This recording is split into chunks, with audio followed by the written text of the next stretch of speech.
हैं आप और मैं हूं आपके साथ सोहन सिंह। बड़ी खबर में बात करेंगे MiG-21 विमान की। दरअसल राजस्थान के हनुमानगढ़ में वायुसेना का MiG-21 जेट क्रैश हो गया है, जिसमें 4 ग्रामीणों की मौत की खबर आ रही है। हालांकि जानकारी ये भी मिल रही है कि जेट में सवार दोनों पायलट सुरक्षित हैं, लेकिन बड़ा सवाल ये है कि MiG-21 विमान अक्सर हादसों का शिकार क्यों होते हैं, अक्सर क्यों MiG-21 के दुर्घटनाग्रस्त होने की खबरें सामने आती हैं और वो क्या वजहें हैं जिसकी वजह से MiG-21 को उड़ता ताबूत कहा जाता है। सभी सवालों का जवाब जानने की कोशिश करेंगे, लेकिन सबसे पहले आपको वो तस्वीरें हम दिखा देते हैं राजस्थान के हनुमानगढ़ में, जब वायुसेना का MiG-21 विमान दुर्घटनाग्रस्त हुआ था। ये तस्वीरें आपके स्क्रीन पर हैं। एक मकान की छत पर जाकर के MiG-21 विमान गिर गया था, जिसकी चपेट में आने से 4 लोगों की मौत की खबर सामने आ रही है। हालांकि जानकारी ये भी मिल रही है कि जो दोनों पायलट MiG-21 में सवार थे वो दोनों पूरी तरह से सुरक्षित हैं, उन्हें नुकसान नहीं पहुंचा है। लेकिन सवाल जस का तस बना हुआ है कि आखिर क्यों लगातार MiG-21 हादसे का शिकार हो रहे हैं। वहीं वायुसेना के सूत्रों के मुताबिक विमान ने सूरतगढ़ से उड़ान भरी थी, जो हनुमानगढ़ में दुर्घटनाग्रस्त हो गया है। मामले को लेकर भारतीय वायुसेना का बयान भी सामने आ चुका है। सबसे पहले वो तस्वीरें आप देखिए किस तरह से मौके पर मलबा MiG-21 का पड़ा हुआ है और वहां पर जब दुर्घटनाग्रस्त विमान हुआ तो उसके बाद अफरा तफरी का माहौल पैदा हो गया था। आग मौके पर लग गई थी, जिसके बाद जो ग्रामीण लोग थे वो मौके पर बड़ी संख्या में जुटे थे। तस्वीरों के जरिए भी आप वो देख सकते हैं। अब वायुसेना की ओर से बयान भी आ चुका है। विमान का मलबा हनुमानगढ़ जिले के बहलोल नगर में एक घर पर गिरा है, जिसमें दुर्भाग्य से 4 लोगों की मौत हो गई है। भारतीय वायुसेना ने जानमाल के नुकसान पर खेद व्यक्त किया है और शोक संतप्त परिवारों के प्रति गहरी संवेदना भी व्यक्त की है। दुर्घटना के कारणों का पता लगाने के लिए एक कोर्ट ऑफ इंक्वायरी का गठन भी कर दिया गया है। पायलट को सूरतगढ़ बेस से करीब 25 किलोमीटर उत्तर पूर्व में बरामद किया गया है। वहीं प्रशासनिक अधिकारियों का बयान भी सामने आ चुका है। जिलाधिकारी रुक्मणी रियार ने कहा है कि MiG-21 जेट के दोनों पायलट सुरक्षित हैं। जेट हनुमानगढ़ के डाबली इलाके के पास दुर्घटनाग्रस्त हो गया था। वहीं अतिरिक्त पुलिस अधीक्षक जसाराम बोस ने कहा है कि 4 नागरिकों के हताहत होने की जानकारी मिली है। कुछ ग्राफिक्स पर नजर डाल लेते हैं। दरअसल MiG-21 फ्लाइंग कॉफिन क्यों बन गए हैं? साल 1963 से 2012 तक 482 MiG-21 क्रैश हो चुके हैं। 2013 से 2016 तक 10 MiG-21 क्रैश हुए, यानी कि लगातार हादसे देखने को मिल रहे हैं। 2018 और 2019 में भी 5 MiG-21 के क्रैश होने की जानकारी सामने आई। 2021 में भी 5 MiG-21 क्रैश हो गए थे। इसके अलावा फ्लाइंग कॉफिन क्यों बन चुके हैं? MiG-21 हादसे में मौतों की अगर बात करें तो साल 2012 तक के ये आंकड़े हम आपको दिखा रहे हैं। 171 पायलटों की मौत हो चुकी है अब तक। 39 आम नागरिक और 8 अन्य लोगों की भी हादसों में मौत हो चुकी है। खूबियों पर नजर डालें कि आखिर वो जरूरतें क्या है कि MiG-21 को रिटायर नहीं किया जा रहा है। दरअसल यह कहा जा रहा था कि जब तेजस विमान आ जाएगा तो उसके बाद तेजस विमान इसकी जगह लेगा, लेकिन वो वजहें क्या हैं कि MiG-21 को रिटायर नहीं किया जा रहा है? दरअसल MiG-21 भारतीय वायुसेना का सुपरसोनिक विमान है। आवाज की गति से भी तेज उड़ने की क्षमता रखता है, लेकिन जो हादसे हो रहे हैं वो जरूर सवाल उठाते हुए नजर आ रहे हैं। 60 से ज्यादा देशों ने इसका इस्तेमाल किया है, तो आप इसकी खूबियों का अंदाजा लगा सकते हैं। भारत के लिए कई मौकों पर गेम चेंजर MiG-21 बना है। 1965, 1971, 1999 की लड़ाई में MiG-21 ही था जिसने अहम भूमिका निभाई थी। लेकिन जो हादसे हो रहे हैं वो आंकड़े भी लगातार हम आपको दिखा रहे हैं। 482 MiG-21 अगर 2012 तक, साल 1963 में भारतीय वायुसेना ने इनका इस्तेमाल करना शुरू किया था और 2012 तक अगर उनकी संख्या, हादसों की संख्या 482 से ज्यादा हो जाएगी, इतने विमान क्रैश होंगे तो सवाल उठेंगे ही। और उसके बाद लगातार साल दर साल MiG-21 के क्रैश होने की खबरें लगातार सामने आती रही हैं।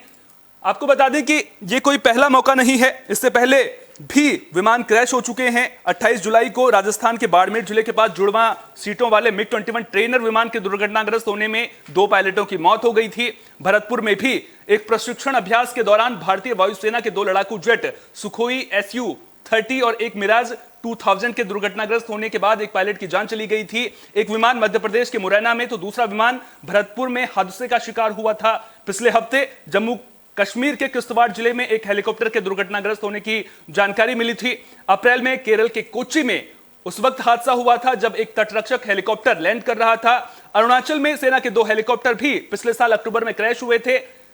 और दो घटनाएं सामने आई थी। 5 अक्टूबर 2022 को अरुणाचल के तवांग में हेलीकॉप्टर दुर्घटनाग्रस्त हुआ था, जिसमें एक पायलट की मौत हुई थी। और ठीक 15 दिन बाद 21 अक्टूबर को ऊपरी सियांग जिले में तुतिंग मुख्यालय से 25 किलोमीटर दूर सियांग गांव के पास में भारतीय सेना का aviation advance light helicopter ALH-WSI के दुर्घटनाग्रस्त होने से 5 सुरक्षा कर्मियों की मौत हो गई थी। लेकिन जो हादसे MiG-21 के साथ में हो रहे हैं, ऐसे में सबसे बड़ा सवाल यह उठता है कि आखिर MiG-21 को रिटायर क्यों नहीं किया जा रहा है। जब लगातार हादसे हो रहे हैं तो ऐसे में इसकी जगह दूसरे विमान को क्यों नहीं लाया जा रहा है। दरअसल भारतीय वायुसेना की अगर विमानों की बात करें तो जब तेजस पिछले साल तेजस को बाड़े में शामिल किया गया था, तो उसके बाद ये कयास लगाए जा रहे थे कि अब MiG-21 को रिटायर कर दिया जाएगा। लेकिन आपको बता दें कि कई लोग ऐसे भी हैं जो लगातार MiG-21 की पैरवी करते हैं, और इसकी पैरवी करने के पीछे बड़ी वजह इसकी खूबियां ही हैं।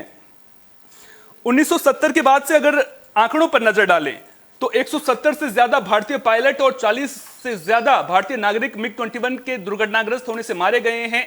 और यह आंकड़ा जिस तरह से लगातार सामने आ रहा है, साल दर साल जिस तरह से MiG-21 के दुर्घटनाग्रस्त होने की खबरें सामने आ रही हैं, ऐसे में सवाल उठना लाजमी भी है।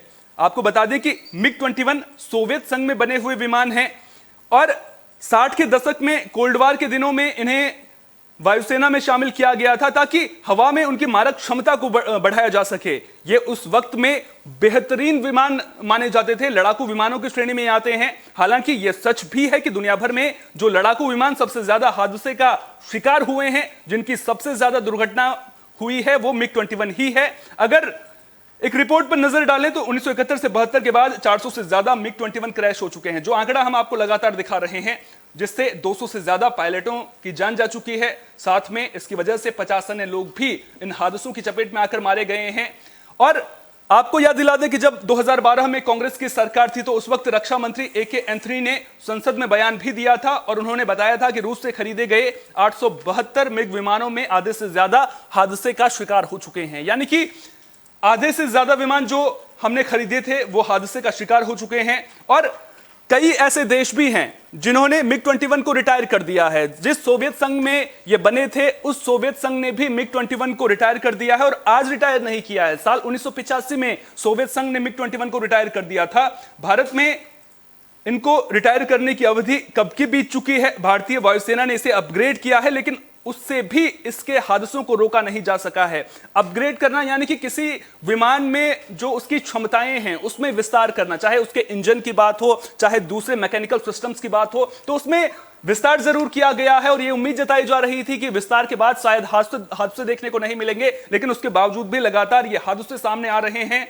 सोवियत संघ के इस कदम के बाद बांग्लादेश और अफगानिस्तान ने भी इसे रिटायर कर दिया था। भारत में ये एयरक्राफ्ट 60 के दशक में शुरू में आए, इन्हें 90 के दशक में ही रिटायर हो जाना चाहिए था। हालांकि भारतीय वायुसेना की अपनी दिक्कतें हैं, उनसे भी इनकार नहीं किया जा सकता है, क्योंकि अगर ये पुराने विमान हटाने हैं तो उतने ही नए विमान चाहिए।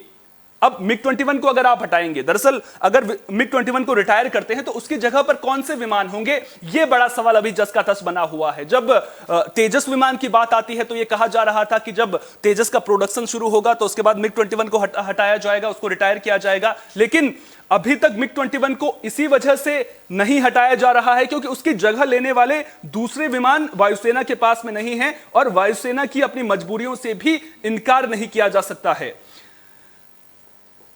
तो लगातार जो हादसे सामने आ रहे हैं वो कहीं ना कहीं सवाल जरूर खड़े कर रहे हैं। अब हालांकि जो नए विमान हैं उनको शामिल जरूर किया जा रहा है, लेकिन MiG-21 को रिटायर कब तक किया जाएगा, यह सवाल जस का तस बना हुआ है। आपको बता दें कि MiG-21 को लेकर के जो पैरवी करने को लेकर के एक पायलट ने कोर्ट का रुख भी किया था, उसे जीत भी वहां से हासिल हुई थी। तो जो जरूरतें हैं, वो जरूरतें जब तक दूसरे विमानों से पूरी नहीं होंगी, शायद तब तक MiG-21 को रिटायर नहीं किया जाएगा। लेकिन बड़ा सवाल जस का तस बना हुआ है कि अगर आपको MiG-21 को रिटायर नहीं करना है तो फिर अपग्रेड किस तरह से उसको किया जा सकता है? क्या अपग्रेडेशन को लेकर के सरकार सोच रही है? क्या वायुसेना अपग्रेड करने को लेकर के सोच रही है? इंजन में किस तरह के बदलाव करने की जरूरत है? ये तमाम सवाल हैं और देखना दिलचस्प होगा कि जब तेजस जैसे विमान भारतीय वायुसेना में शामिल हो चुके हैं, क्योंकि 2022 में यह कहा जा रहा था कि जब तेजस का जो है भारतीय वायुसेना के बेड़े में शामिल हो जाएगा तो उसके बाद MiG-21 को रिटायर कर दिया जाएगा, लेकिन अभी भी MiG-21 को रिटायर नहीं किया गया है। हादसे की घटनाएं लगातार सामने आ रही हैं, आंकड़े भी हमने आपको दिखाए हैं। सवाल यही कि जब MiG-21 उड़ता कॉफिन बन चुका है तो फिर इसे रिटायर क्यों नहीं किया जा रहा है? बड़ी खबर में फिलहाल के लिए इतना ही। देश दुनिया की तमाम अहम खबरों के लिए बने रहिए AB स्टार न्यूज के साथ। फिलहाल दीजिए इजाजत, नमस्कार।